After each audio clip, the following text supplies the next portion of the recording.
ভয়াবহ আগুনে পুড়ে ছাই রাজধানীর কড়াইল বস্তির অধিকাংশ ঘর বাড়ি। ফায়ার সার্ভিসের ১৯ ইউনিটের ৫ ঘন্টার চেষ্টায় নিয়ন্ত্রণে, সব হারিয়ে নিঃস্ব অনেকে।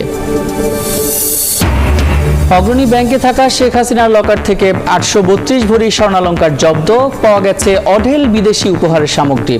প্লট দুর্নীতির মামলায় হাসিনা, রেহানা ও টিউলিপের রায় ১ ডিসেম্বর। জাতীয় নির্বাচনের পদ্ধতিতেই গণভোট, গেজেট প্রকাশ, ব্যালট হবে রঙিন, শিগগিরই প্রচারণা শুরু। পক্ষপাতিত্ব করলে ব্যবস্থার হুঁশিয়ারি ইসির। ফেব্রুয়ারিতে ঝামেলামুক্ত ভোটের আশা বিএনপির, জয় পেলে কর্মসংস্থানে গুরুত্ব দেওয়ার ঘোষণা। নির্বাচনে দুর্নীতি সন্ত্রাসের বিরুদ্ধে রায় দেবে জনগণ, বলছে জামায়াত।